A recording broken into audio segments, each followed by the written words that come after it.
Olá, tudo bem? Meu nome é Ingrid, eu faço parte da equipe de vídeos do projeto do Ajuda Universitários e hoje eu vou falar um pouquinho sobre equilíbrio químico e constante de ionização. Primeiramente, nós temos que o equilíbrio químico é o nome dado a um ramo da fisicoquímica que estuda toda e qualquer reação reversível, na qual existem duas reações reversíveis possíveis.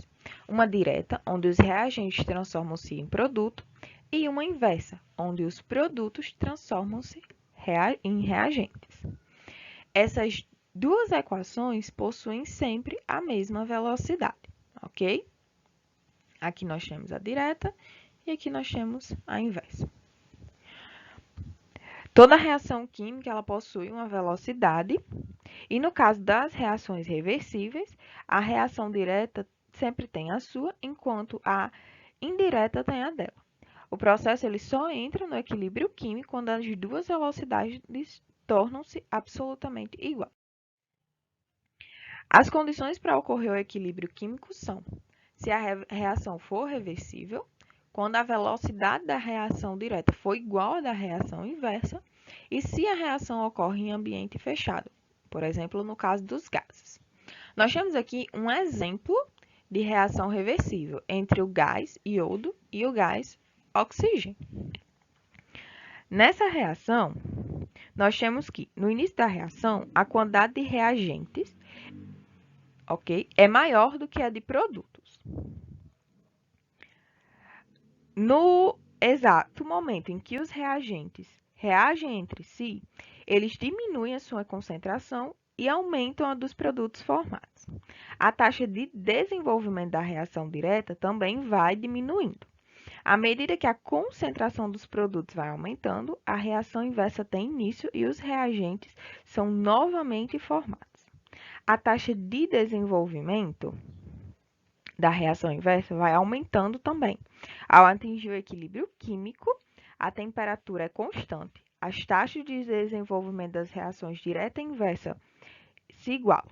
As taxas são iguais, mas as concentrações não. As concentrações dos reagentes e dos produtos dificilmente vão ser iguais, ok? Somente em casos raros que isso vai acontecer. Na maioria das vezes, a concentração dos reagentes sempre será maior do que a dos produtos ou vice-versa.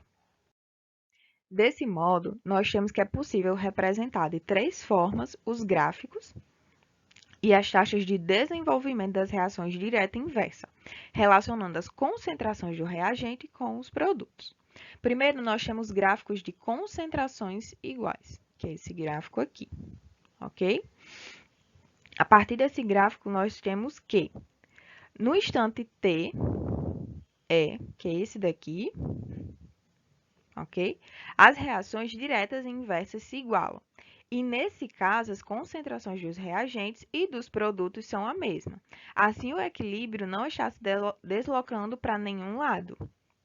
E a intensidade de ambas as reações é a mesma, conforme é expressado no gráfico. Ou seja, os reagentes é igual ao produto. Nós temos aqui o segundo gráfico, onde a concentração dos reagentes é maior que a concentração dos produtos. Nesse gráfico aí, nós já temos o caso que é possível observar que, ao atingir o equilíbrio, a concentração dos reagentes é maior do que a dos produtos. No caso, essa linha aqui. Ok? Desse modo, né, é possível concluir que há mais reagente e que a reação inversa está ocorrendo com uma maior intensidade. Por isso que a reação desloca-se para a esquerda. Nós temos que os reagentes são maiores do que os produtos. No terceiro caso, nós temos que a concentração dos produtos é maior do que a dos reagentes.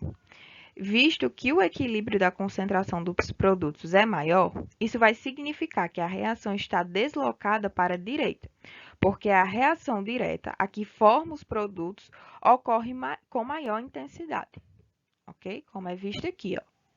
A dos reagentes desce e a dos produtos sobe. E aqui nós temos o tempo. Ou seja, nós temos mais produtos e menos reagente. Pronto. Temos aqui um pequeno exercício do Enem de 2015, ok? Ele diz: a hipóxia ou mal das alturas consiste na diminuição do oxigênio, O2, no sangue arterial do organismo. Por essa razão, muitos atletas apresentam mal-estar ao praticarem atividades físicas em elevadas altitudes. Nessas condições, ocorre a diminuição na concentração de hemoglobina oxigenada em equilíbrio no sangue, conforme é dada aqui essa pequena relação, ok? A alteração da concentração de hemoglobina oxigenada no sangue ocorre por qual motivo? Vamos primeiro analisar a letra A. Ele diz da elevação da pressão arterial. Essa questão está falsa. É falsa, por quê? O aumento do fluxo sanguíneo não se tem em relação com a elevação da pressão arterial. Agora vamos para a letra B.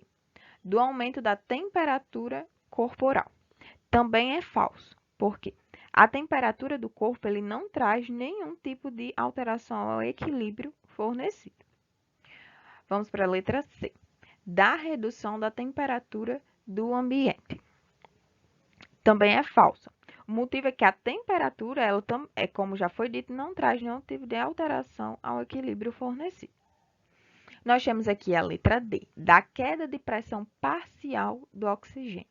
Essa alternativa aqui é a correta. O motivo dela ser correta é porque a diminuição da pressão parcial do oxigênio vai reduzir a quantidade de hemoglobina oxigenada, deslocando o equilíbrio, no caso, para a esquerda. Ok?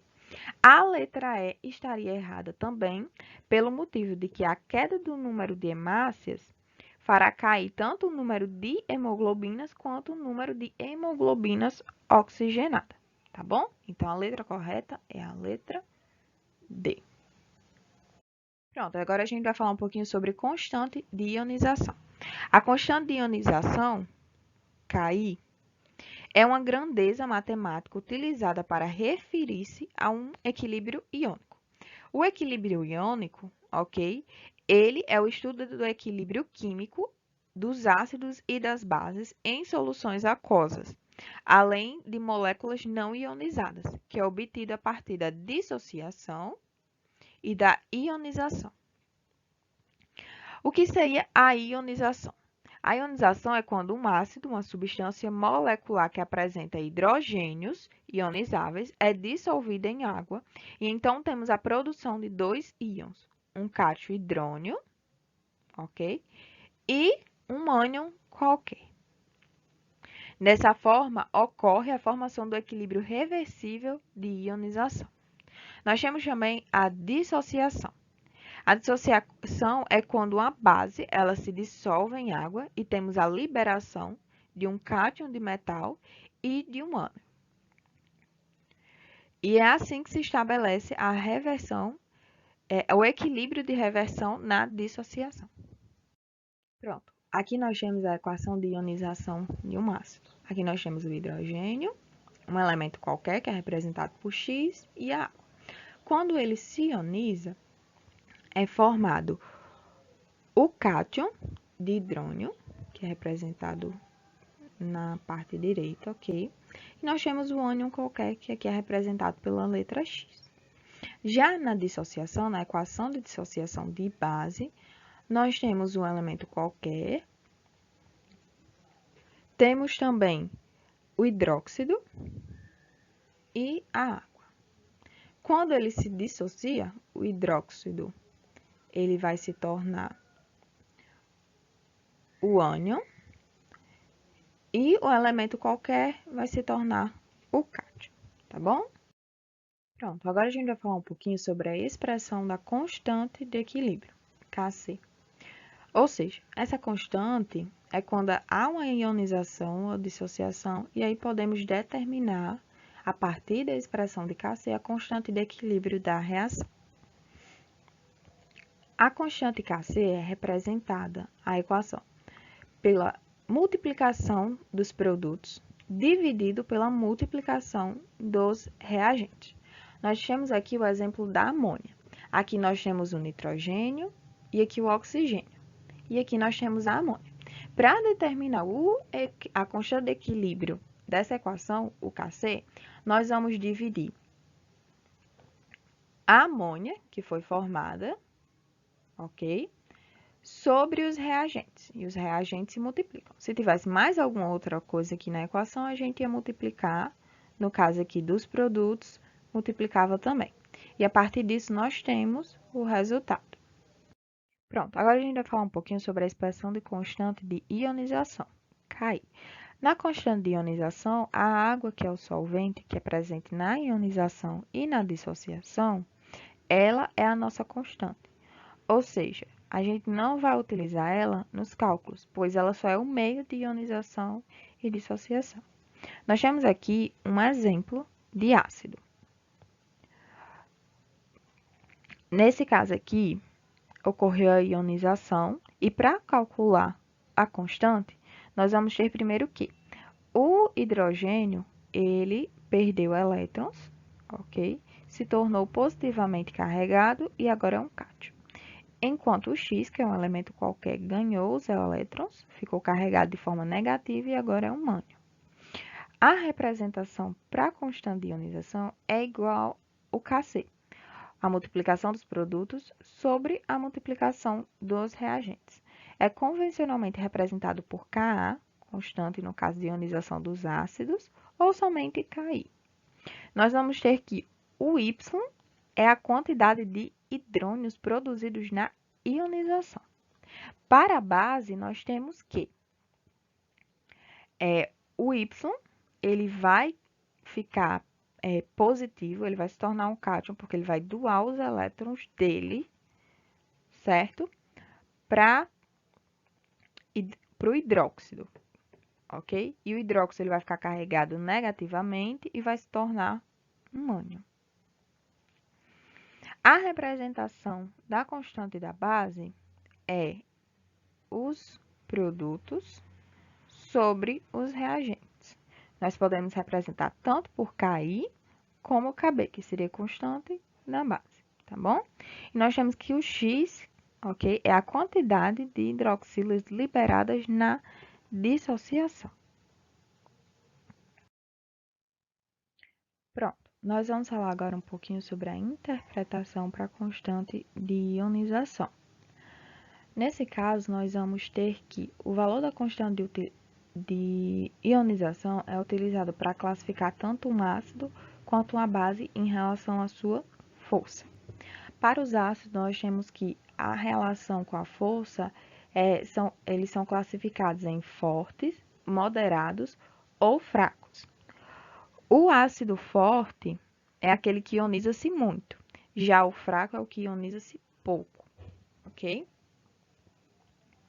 E para realizar essa classificação, basta ter o valor da constante de ionização Ki do ácido. Em geral, nós temos que o ácido, quanto maior for o valor da constante de ionização, isso aqui é muito importante, quanto maior for o valor da constante de ionização, maior será a força do ácido. Então, um ácido com a constante de ionização elevada, ele é muito forte, enquanto com uma constante de ionização baixa, ele é fraco, ok? Já para as bases, nós temos que a relação da força é classificada em fortes ou fracas. Ou seja, na dissociação na forte é muita e a dissociação na fraca é pouca. E para realizar essa classificação, basta ter o valor da constante de ionização da base.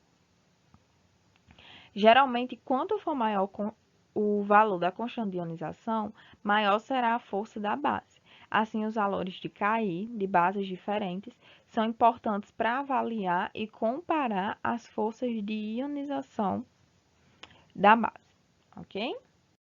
Nós temos agora um pequeno exercício. Na questão, ele diz, a seguir, são fornecidas as equações de equilíbrio químico e as constantes de dissociação referente à adição de 3 bases à água numa temperatura de 25 graus.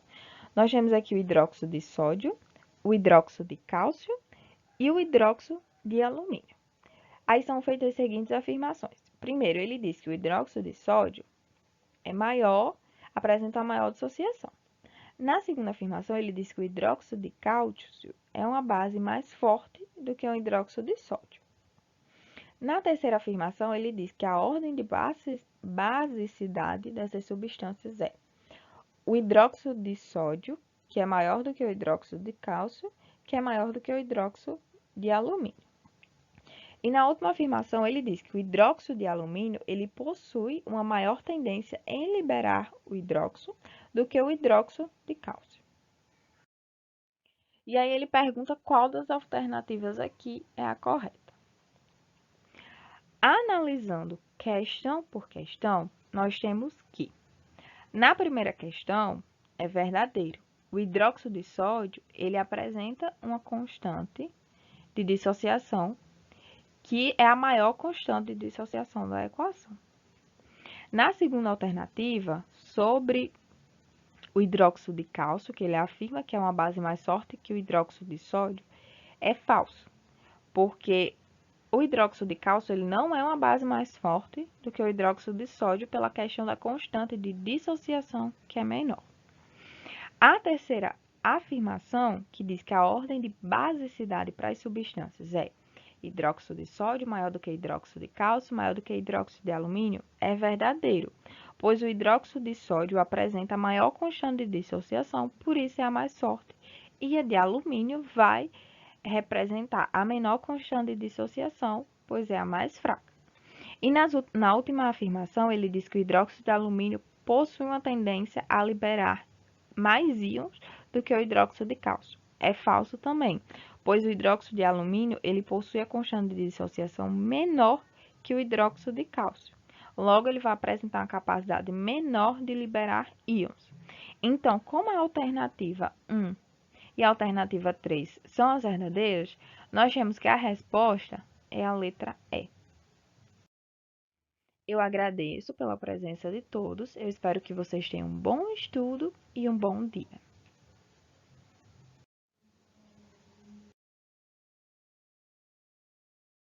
Se você gostou desse vídeo, se inscreva no canal. Acompanhe também o nosso Instagram, @ajudasuniversitários. Deixe suas dúvidas no comentário. Todas as dúvidas serão tiradas, basta entrar em contato conosco. Estaremos sempre disponíveis para ajudá-los. O que é que você está esperando? Compartilhe também este vídeo com seu amigo.